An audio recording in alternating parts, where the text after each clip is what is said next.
E aqui estamos de volta ao Sala News, conversando hoje com o Dr. Ariosto Santos, grande nome em cirurgia aqui no Brasil. Ele é presidente da Sociedade Brasileira de Cirurgia Plástica, vice-presidente da Sociedade Brasileira de Queimaduras, não é isso? Chefe de serviço de transgenitalização do Vitória Parte, coordenador do serviço de cirurgia plástica de queimado do Vitória Parte. Ou seja, você sabe reconstruir mesmo uma pessoa ou uma situação dessa de risco aqui, ou até mesmo de problemas psicológicos. Como a gente tem visto aí, essa questão da mudança de sexo passa muito por isso também, não é verdade? Com certeza. Agora, a população, ela é meio reticente a esse assunto. A gente foi às ruas e ficamos até impressionados com o resultado dos depoimentos que colhemos. Vamos ver. Mudança de sexo? Poxa, mudança de sexo, que é quarto. Pegou de surpresa. Isso não é de Deus, não. Você gosta do bicho. Mudança de sexo, realmente, eu conheço muitos homossexuais que sempre viveram com... Você sabe, né? Tô fora. Se Deus te criou de um jeito, por que a mudança? Só abrir dentro da Bíblia e ver se está certo, se para Deus está certo, está errado. Mudar eu não acho certo. Porque tudo de acordo com a vontade daquele que nos enviou aqui na Terra. Olha só como esse assunto ele permeia até o lado religioso da sociedade. Doutor, muita gente parece que tem preconceito mesmo com isso e não entende direito, né? Você viu que o rapaz falou ali que o homossexual é que faz isso, quando na verdade não é, né? Necessariamente, é o transexual. Porque é uma confusão mesmo, de o que é transexual, travesti, é confuso. Tanto é que na psicologia, nós tivemos muita dificuldade inicialmente o psicólogo determinar que era um transexual e que a cirurgia ia ser benéfica. Há de salientar que esse tipo de cirurgia é fundamental nesse tipo de paciente, e no mundo inteiro isso também é feito dessa forma, porque o índice de suicídio nesse paciente é muito elevado. Mesmo depois da cirurgia existe, graças a Deus, nunca perdemos um paciente. Existe um arrependimento? Nunca teve um arrependimento, graças a Deus. Mas existe na literatura histórias de arrependimentos e de suicídios. Agora, previamente, os pacientes que tentam fazer esse tipo de cirurgia não conseguem, o índice de suicídio é muito elevado. São pacientes que estão inconformados e preferem a morte, porque eles são rejeitados na nossa sociedade, rejeitados pela família.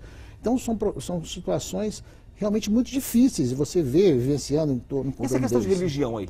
Vamos aproveitar tocar nesse assunto, porque de repente a pessoa vai lá e troca de sexo e lá na frente muda também de religião. Pode se converter em uma religião que não aceita a mudança de sexo e ele já fez a mudança. Sim. E aí?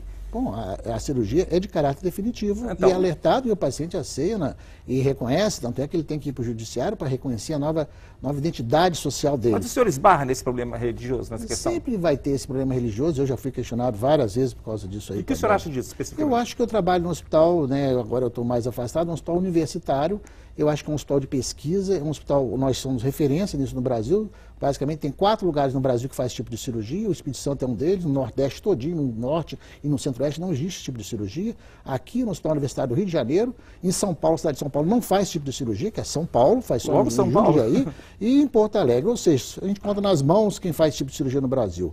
É uma cirurgia que difícil tecnicamente, existe uma complexidade muito alta.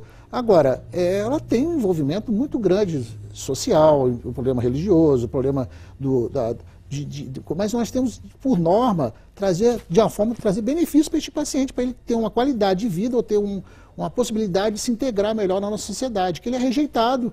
Até na hora de fazer a própria mudança de sexo, sim, né? É complicado, não é verdade? É complexo, é verdade. No hospital mesmo eu soube. Sim, no hospital existem os problemas, porque primeiro o hospital universitário, que existe todas as deficiências que nós temos no Brasil em todos os hospitais públicos, né?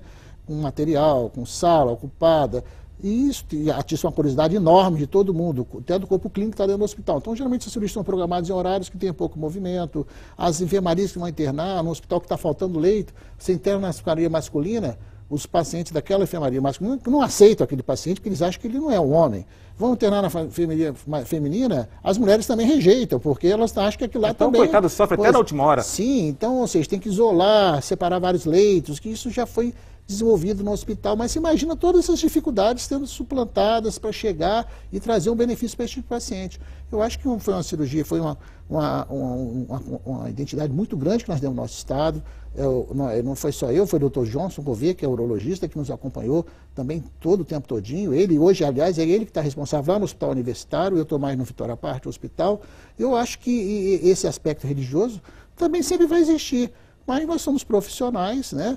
médicos, cirurgiões, pesquisadores, e eu acho que isso faz parte da essência, e eu acho que o objetivo é trazer realmente, de fato, dar dignidade para esse público todinho que precisa dessa cirurgia, de fato. Agora, o Espírito Santo seria um dos poucos polos no mundo, talvez, a estar fazendo isso hoje, não é isso? Aqui no Brasil, como falei, são 4, né? Encontra na mão quem opera o Espírito Santo parece que é o segundo? O Espírito Santo, no estado, tem um volume significativo de cirurgias, porque nós damos referência. Na realidade, isso é um histórico muito grande. Nós começamos a fazer esse tipo de cirurgia logo no início que foi abrigada a lei, porque nós já fazíamos reconstrução de mulheres que nascem em vagina. E as mulheres todas que nascem em vagina são mulheres, mas nascem em vagina. Então, ou seja, você tem que entender que todo o nosso corpo é cheio de deformidades.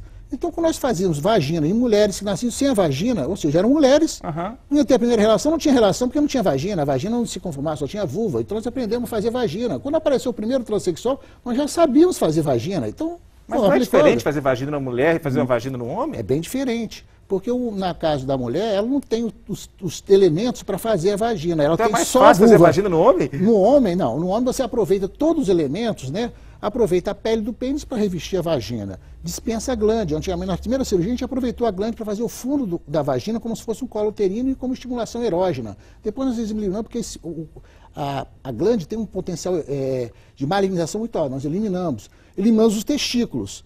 Mas aproveitamos todo o restante para fazer os grandes lábios, pequenos lábios. Ou seja, na realidade, na embriologia, os dois nascem semelhantes. Depois há uma diferenciação. Na realidade, se você comparar, todos têm a ver um com o outro. O clitóris com a glande, todos os grandes lábios, tudo isso tem a ver um com o outro. Então, esse raciocínio é muito lógico. Então, quando você pega uma mulher que nasce em a vagina, como eu falei, que nós podemos fazer, você vai praticamente forrar, só criar uma vagina, ela já tem a vulva.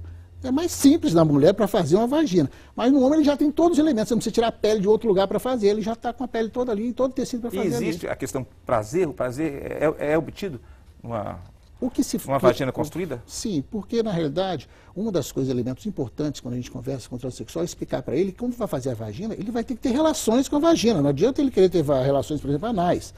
É feita a vagina para se a vagina funcionar como tal. Porém, é mantido a próstata. E o que dá a estimulação erógena, por exemplo, no transexual, no homossexual, é a penetração com a próstata, que estimula e lubrifica a vagina. É mantida isso desse paciente. O que significa isso aí? Ah, doutor Ariosto, eu tive relação, eu lubrifiquei a vagina, acho que eu gozei, vamos dizer, é o que eles falam, né? Não, de fato ele lubrificou porque o líquido seminal sem o espermatozoide caiu e lubrificou a vagina. Então tem a estimulação por cima, pela própria vagina, estimulando a próstata e dando a lubrificação e o prazer que ele sente de ter aquela relação. Então, eles relatam que tem esse prazer sim. Acontece mesmo. Ok. Bom, daqui a pouco a gente volta com mais sobre esse assunto que promete. Olha só que interessante, hein? Doutor Ariosto volta no próximo bloco a falar pra gente sobre mudança de sexo e como isso é feito em termos legais no Espírito Santo. E isso é caro, isso é barato, isso é de graça? Como é que funciona isso? Quem faz isso, tá bom? No próximo bloco, mais sobre esse assunto. Um minutinho só.